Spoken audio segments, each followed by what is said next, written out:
Hey folks, it's Greg and Janet coming to you from Johnnie, Nevada today. And today we are on the trail of Butch Cassidy. It is generally believed that Butch Cassidy and the Sundance Kid died in Bolivia in a gunfight. But maybe they didn't. We've got some clues and we're going to go check them out. Come along.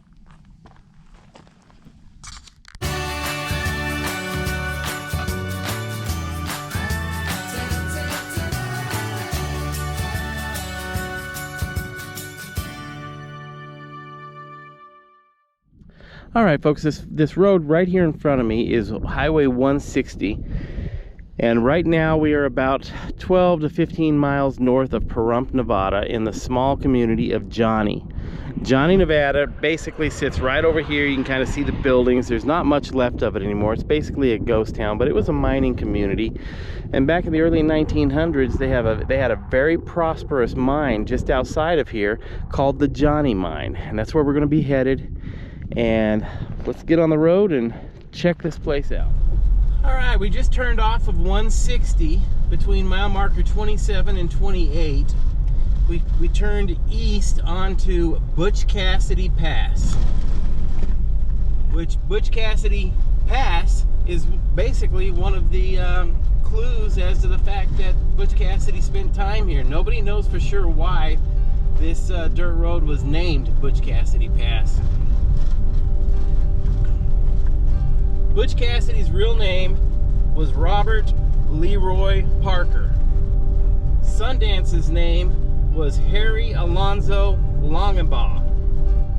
They supposedly died in 1908 in a gunfight in Bolivia. But in 1991, their bodies were exhumed and the bones were tested, and the DNA did not match Butch Cassidy and the Sundance Kid. Therefore, Butch Cassidy and the Sundance Kid did not die in Bolivia. Butch Cassidy was the leader of the gang called the Wild Bunch. They were a bunch of outlaws that would rob trains, banks, basically do all kinds of bad, nefarious things. They were legendary. Everybody knows who Butch Cassidy and the Sundance Kid were. They've made movies about them starring Paul Newman and Robert Redford. They kind of become a part of America's lore. One of the things that the Wild Bunch was known for was the detail that went into their train robberies and bank heists. There was one train robbery that they pulled off in Wilcox, Wyoming, that they robbed a Union Pacific Railroad train, and the way they did it was ingenious for the time.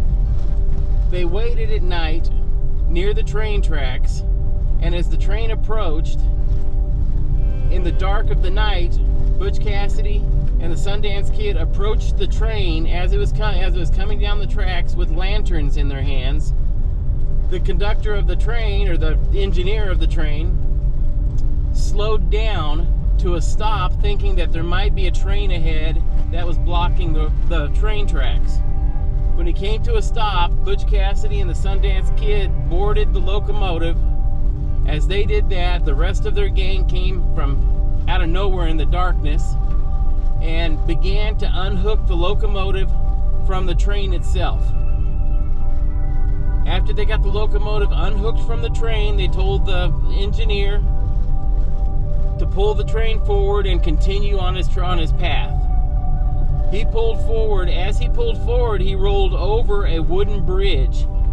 When the train crossed to the other side of the wooden bridge, the gang dynamited the bridge, blew it up so that the train could not come back to where they were at. They then proceeded to get inside the train. They located a safe box. They blew the safe box up and got away with $50,000, which would be about $7 million today. After 4 or 5 years of being the biggest, baddest outlaws in America, the heat was getting too close to Butch Cassidy and the Wild Bunch, and so Butch and Sundance decided to leave the United States and go to Argentina with Etta Place, which was Sundance's girlfriend. Once they arrived in Argentina, they purchased a ranch. They were ranchers for a while until the authorities started getting close to them. They sold the ranch and they moved on to Bolivia. In Bolivia, they continued being train robbers, and the authorities were on their tail in Bolivia, finally catching up to them at a rooming house that they were staying in, where a gunfight broke out. All through the night, there was shots heard going back and forth between the authorities and Butch Cassidy and the Sundance Kid. The next morning, when the sun came up, the authorities heard no more gunfire, so they entered the rooming house and found Butch Cassidy and the Sundance Kid dead. The Sundance Kid had a bullet wound in his leg and a bullet wound in the center of his forehead. Butch Cassidy had a bullet wound in his right temple. It is generally believed that, knowing that there was no way out, that Butch Cassidy killed Sundance and then turned his gun on himself. The authorities collected the bodies, buried them locally there, put up a memorial to the fact that Butch Cassidy and the Sundance Kid were killed there in San Vicente, Bolivia. But like we said, years later, the bodies were exhumed and it proved not to be the men they thought they were. Since that time, in 1908, hundreds of sightings of Butch Cassidy have been mentioned, talked about, reported on. Relatives and friends have seen him. This was all supposedly after they died. Butch's sister, Lulu Bettinson, even wrote a book about a visit that Butch paid to her at a home in Circleville, Utah in 1925. Butch eventually, after coming back to the United States, made his way to Goldfield, Nevada, and lived there under the name of Frank Urban, and during that time sent 3 letters from Goldfield to a former Wild Bunch partner, Matt Warner's daughter. After leaving Goldfield, Butch eventually made his way down to the Johnnie mine in Nevada, in Nye County. He worked as a guard at the Johnnie mine and lived in a hidden room inside of a home on the Johnnie mine grounds. A Mr. Charlie Overfield, a friend of Butch Cassidy's, said that Butch lived in his home behind a hidden wall where there was a secret room. That house is still on the Johnnie mine property. It's not in great shape anymore, but the hidden room is still there inside the home.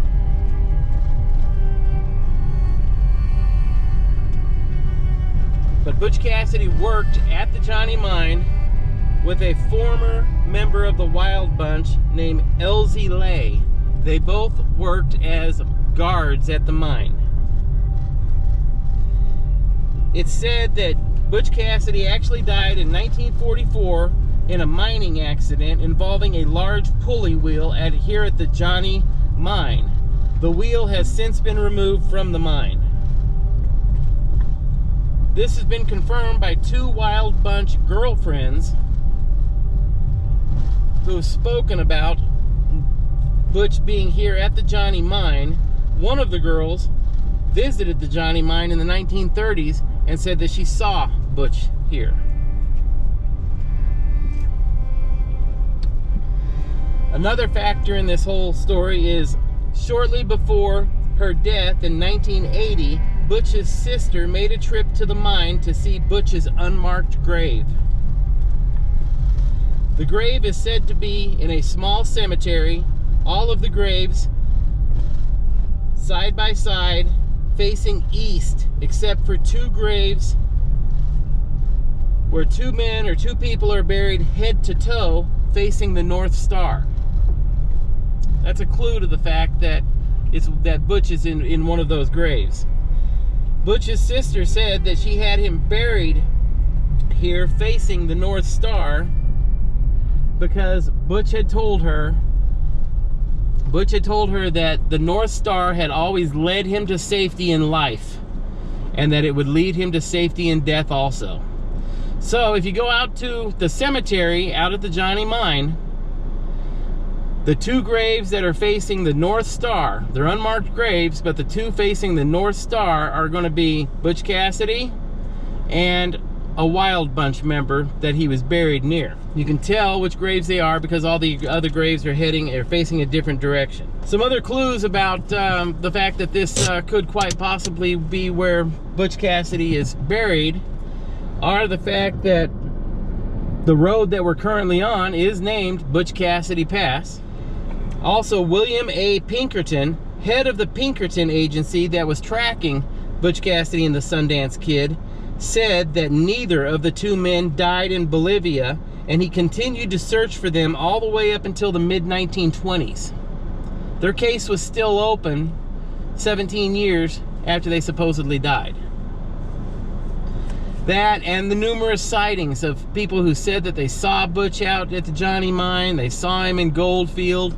There's actual photographs of people that are of people that are said to possibly be Butch Cassidy. So this may actually have been where Butch was buried.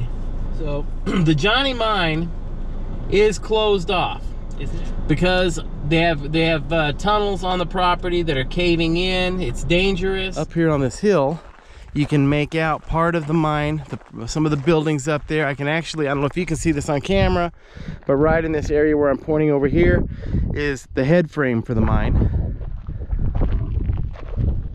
This is as close as we're going to be able to get. You can see it off in the distance, and you can see this sign right here in front of me. No trespassing, violators will be prosecuted, danger, unsafe mine. And they've got these warning signs or no trespassing signs everywhere up here around the property.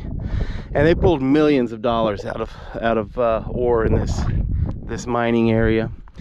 Past the head frame, there's another trail that actually shows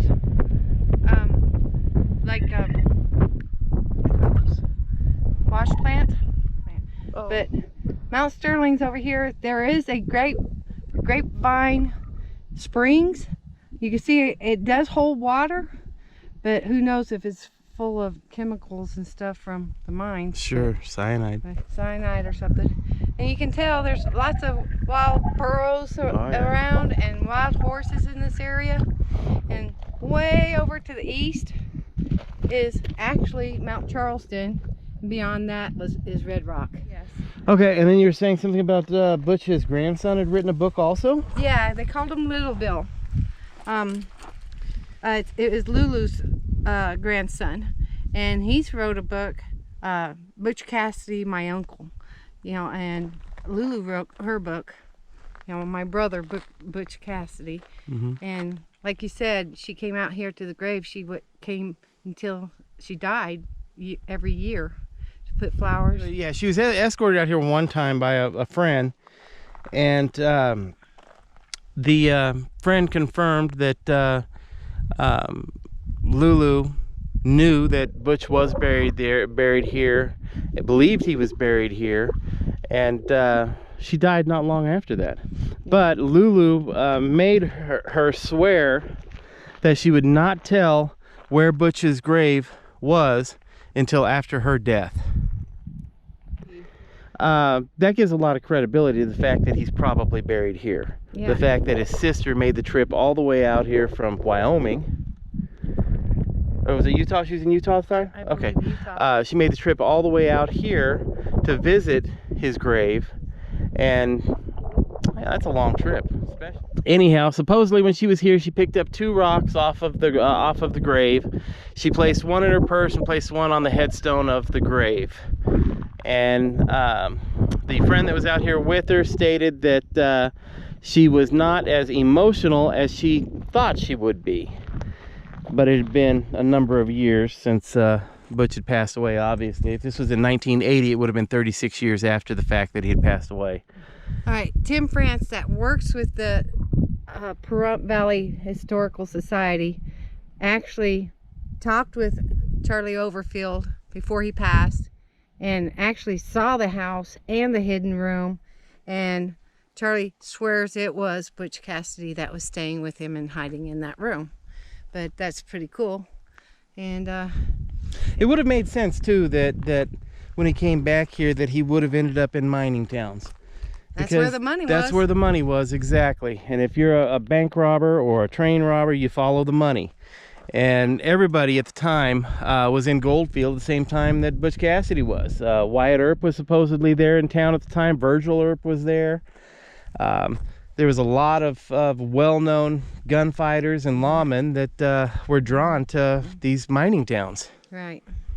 So you can see, you know, rugged territory, but mining was so huge back then, and this was one of the big ones. Yeah, well, and not only that, but this mine is really out by itself, especially back in the early 1900s to 1940s, because Las Vegas wasn't even, it was a small, distant town from here. Pahrump may not have even been around at the time, I don't know. So he would have been out here kind of isolated just with the men that he was working, which would make it an excellent place to hide from the law. They've got netting around that. I bet there's some sinkholes there, because they've got that all netted off with safety fencing. And you gotta watch out in the desert, anywhere out here in Nevada near Goldfield. You know, Johnnie, Goldfield was like the biggest town in Nevada back then. And the mines, people were digging anywhere. So walking out here in Nevada, you gotta watch out, because you'll fall in a hole. Yeah, you hear mines collapsing all the time. Old mines, people falling into old mines while they're hiking or, you know, exploring. It's just like near Tombstone, they have the same problem. Yes, yeah, yes they do. Yeah, but anyhow, this is supposedly where Butch Cassidy's final days were spent. Yeah, and where the head frame is, that road forks, and you know, looking on Google Earth, I could see like an area that was kind of flattened out and a little bit of disarray that could be the cemetery. You know, and there's water tanks in different areas, but it branches out to this small area, and I really think that's the cemetery. And I got goosebumps because it's really cool. I love the history of this stuff. One other interesting fact about Butch Cassidy that I learned while we were doing the research on this, Butch Cassidy was known for signing his name on caves and stones where he would hide out when he was running from the law and the Pinkertons. So there's a lot of places in the Southwest where you can find Butch Cassidy's name to this day printed on caves and places, but he would take and he would use charcoal to write his name on the rocks, and as the rocks would erode, it wouldn't erode where the charcoal is, so the charcoal actually sticks up almost like lettering on the rocks. But one of the interesting things about it is he spelled his name, his last name, Casady. Today, in literature and in movies, they spell Butch Cassidy's last name Cassidy. So he actually spelled his name differently himself than the way that we spell it today. So if you're ever out anywhere and you see a signature on some rocks when you're hiking that says Butch Cassidy spelled Casady, it's probably one of his real signatures. And they say that mine is actually on BLM land, but to get there you're going through private property. So, you know, they're saying we can't go in there anyway. So. There's a little trail leading right up there. That's probably some burros. I bet you're right. Wild horses. There are a lot of wild horses here. And a lot of wild burros here that were descendants of the old mining burros that they would use years and years ago. It's like there's a house or an office building up over here. And then we've got, some type of water tank or something. And then the head frame is actually halfway down this hill to the right of the water tank. It's kind of hard to see because it blends in with the mountain, but with the naked eye you can pick it up. Hopefully you guys can see it on this video. Okay folks, well we hope you enjoyed this little visit that we made out here to the Johnnie mine in Johnnie, Nevada. If you enjoyed this video, please hit the like button, the subscribe button, hit the little bell up in the corner, and please share these videos. You guys have a wonderful day. Is there anything you'd like to add, Miss Janet? Thanks you guys for watching. Take it easy. Bye-bye.